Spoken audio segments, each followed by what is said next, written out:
வணக்கம் நண்பர்களே. இன்று நாம் ஒரு மாயாஜால உலகிற்குள் பயணிக்க போகிறோம். விக்ரமாதித்தன் சிம்மாசனத்தின் பின்னணியில் உள்ள ஒரு அறியப்படாத ரகசியத்தை பற்றி தெரிந்து கொள்ளப் போகிறோம். இது வெறும் அரசரின் கதை மட்டுமல்ல, கடவுளின் லீலைகளும் ஒரு சாபத்தின் விளைவுகளும் நிறைந்த ஒரு கதை.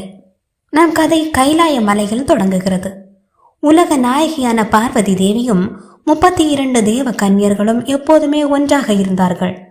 ஒரு நாள் ஈசனும் பார்வதி தேவியும் காஷ்மீரில் உள்ள மானசரோவர் ஏரிக்கு நீராட சென்றனர். அவர்களுடன் 32 தேவ கன்னியர்களும் சென்றனர். ஏரியில் வெகுநேரம் நீராடிய பார்வதி தேவி ஒரு கணம் கண்மூடி தியானத்தில் ஆழ்ந்தாள். அப்போது ஈசன் மெதுவாக பார்வதி தேவியின் தோழிகள் அனைவரையும் பார்த்து ஒரு புன்னகை புரிந்தார்.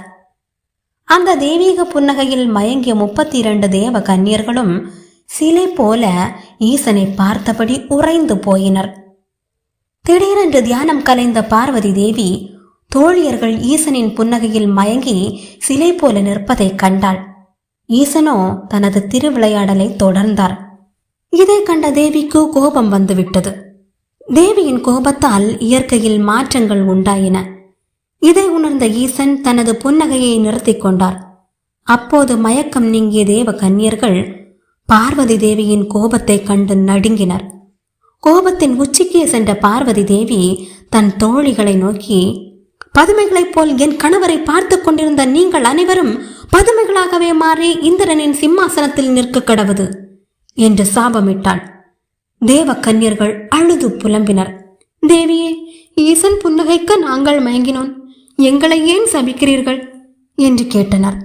பரமசிவனும், பார்வதி, அவர்கள் ஒரு பாவமும் அறியாதவர்கள், இந்த சாபத்தை நீ உடனே மாற்றிவிடு என்று கூறினார். பரமசிவனின் வார்த்தைகளால் கோபம் தணிந்த பார்வதி, சாபம் என்பது வில்லில் இருந்து புறப்பட்ட அம்பு போன்றது. அதை திரும்ப பெற முடியாது. ஆனால் அதன் திசையை மாற்றலாம். நீங்கள் பதுமைகளாக இருந்தாலும் பேசும் திறனை பெறுவீர்கள். இந்திரன் சிம்மாசனத்தை விக்ரமாதித்தனுக்கு பரிசாக வழங்குவான். அவன் அமரத்துவம் அடையும் முன் இந்த சிம்மாசனத்தை புதைப்பான்.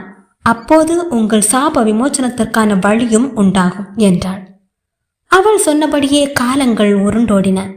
விக்ரமாதித்தன் உஜ்ஜயினி நகரத்தை ஆட்சி செய்தான்.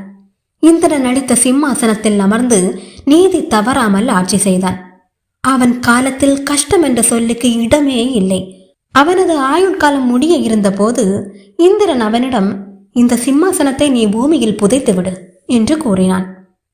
சிம்மாசனத்தை புதைக்கத் தொடங்கிய விக்ரமாதித்தனிடம் பதுமைகள் தங்கள் சாப விமோசனத்துக்காக அழுது புலம்பின. விக்ரமாதித்தன் கருணையுடன், பதுமைகளே, 1000 ஆண்டுகளுக்கு பிறகு போஜராஜன் என்ற மன்னன் இந்த சிம்மாசனத்தை கண்டெடுப்பான். அவன் வீரத்திலும் விவேகத்திலும் எனக்கு நிகரானவன். அவனிடம் நீங்கள் ஒவ்வொருவரும் ஒவ்வொரு கதையாக கூறுங்கள். அதன் பிறகு நீங்கள் சாப விமோசனம் பெறுவீர்கள் என்று கூறி சிம்மாசனத்தை புதைத்துவிட்டு கங்கை நதியில் தன் உயிரை மாய்த்து கொண்டான். காலம் வேகமாக சென்றது. 1000 ஆண்டுகள் கழித்து ஒரு விவசாயி விதையை விதைக்க அங்கே பொன்னிற நெல் விளைந்தது. இந்த அதிசயத்தை அறிந்த மன்னன் போஜராஜன் அந்த இடத்தை அகழ்ந்து பார்க்க உத்தரவிட்டான். அங்கே விக்ரமாதித்தன் புதைத்த அந்த சிம்மாசனம் காணப்பட்டது. போஜராஜன் அதில் அமர முயன்ற போது ஒரு பதுமை, மன்னா நில்லுங்கள், இந்த சிம்மாசனத்தில் அமர விக்ரமாதித்தனுக்கு இணையான தகுதியை பெற வேண்டும் என்றது. போஜராஜன் ஆச்சரியத்துடன், அது என்ன தகுதி என்று கேட்டான். பதுமை, விக்ரமாதித்தனின் கதைகள் அனைத்தையும் நீங்கள் அறிய வேண்டும். நான் இப்போது ஒரு கதையை கூறுகிறேன் என்று சொல்லி தன் கதையை ஆரம்பித்தது. ஈசனின் புன்னகை ஒரு திருவிளையாடல் மட்டுமல்ல, பூமியில் நடைபெற இருந்த ஒரு பெரும் போரை தடுக்கவே அவர் புன்னகைத்தார்.